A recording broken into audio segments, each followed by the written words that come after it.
What if a military powerhouse, armed with one of the largest arsenals on Earth, found itself running dangerously low on the very equipment and soldiers it needs to wage war? This grim scenario is Russia. Reality 3.5 years after launching an invasion of Ukraine that was expected to be over in weeks, but has since turned into a grinding war of attrition. Russian President Vladimir Putin's original plan, a lightning-fast blitzkrieg, has faltered spectacularly.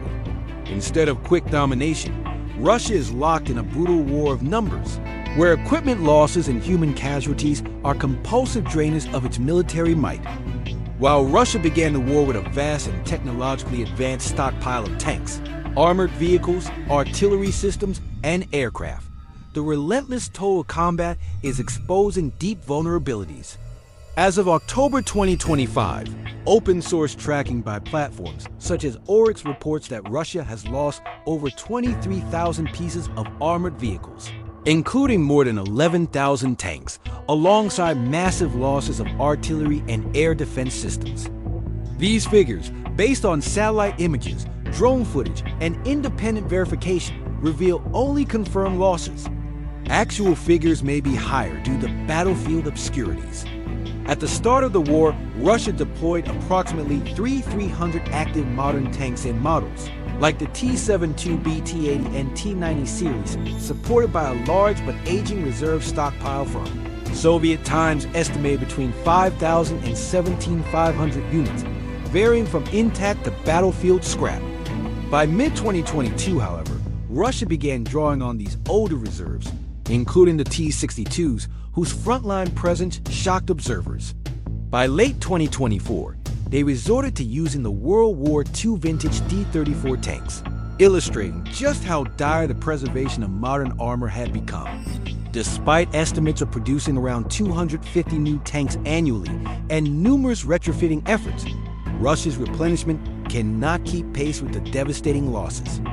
In fact, the capacity to repair and refurbish existing tanks plunged from over 120 tanks per month in early 2022 to approximately 35 per month by mid-2025, due to increasing damage to older tanks, scarcity of spare parts, and rising costs of restoration materials.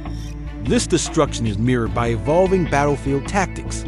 Conventional armored assaults are increasingly rare, replaced by costly infantry waves with minimal mechanized backup. Russian soldiers, facing the loss of armored transport options, have resorted to motorcycles, sidecars, and scooters, aging vulnerable vehicles utterly inadequate for modern combat.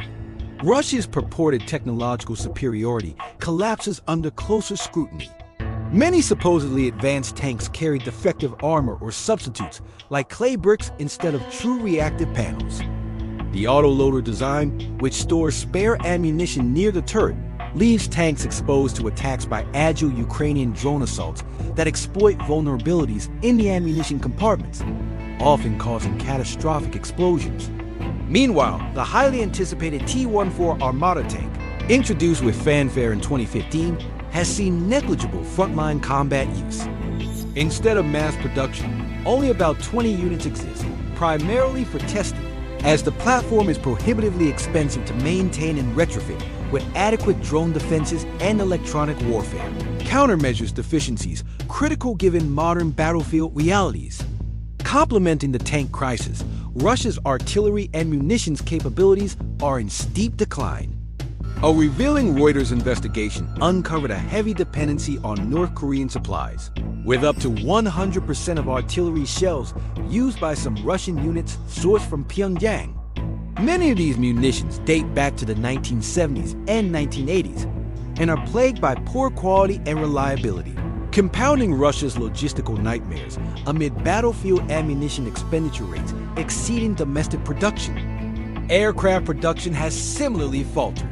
Civilian airliner manufacturing plans promise over 1,000 new planes by 2030, but sputtered to producing just 5 in 3 years of war. Militarily, Russia's Air Force operates at less than 75% of pre-war capacity due to losses caused by overuse and maintenance gaps, with only around 20 new fighters procured annually. Many fighter jets have been relegated to unguided glide bomb roles, marking a tactical regression in air power. Russian air defense systems face relentless attrition as well, with over 340 surface-to-air missile systems like the S-300 and S-400 lost or disabled by October 2025. To confront missile and drone threats, Russia has increasingly repurposed S-300 air defense missiles for ground attack roles, a clear signal of dwindling stocks and stretched manufacturing limits. Human losses have been catastrophic. Over 1.1 million Russian military personnel have been killed or wounded, with daily casualty averages rising yearly since 2022. These losses have caused critical shortages in trained officers and a shrinking skilled industrial workforce, further impeding military production and repair capabilities. Russia's demographic and workforce challenges compound the crisis, with an aging industrial labor pool and ongoing deficits in personnel exacerbated by combat casualties and immigration. Economically, Russia faces a squeeze like no other.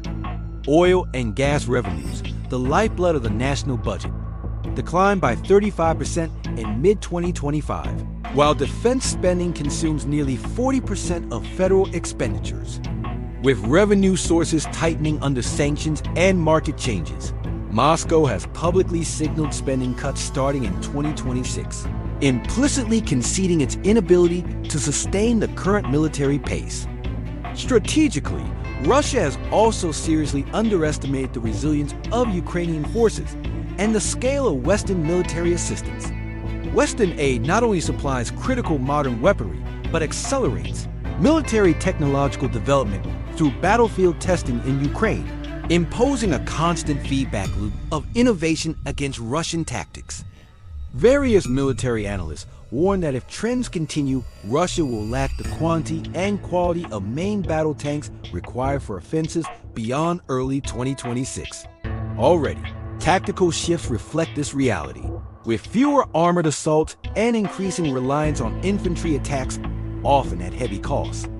As supplies run thin and manpower diminishes, Putin confronts difficult choices, drastically scaling back operations to preserve dwindling resources, continuing full-force campaigns risking collapse by 2026, or pursuing peace negotiations, potentially destabilizing his regime. This prolonged conflict reveals a comprehensive collapse in Russia's conventional military power, industrial production, and economic health. Barring an unexpected geopolitical or technological shift, Russia's attritional losses threaten to decisively undermine its war effort, reshape Eurasian power balances, and expose fundamental limits to military might in the 21st century.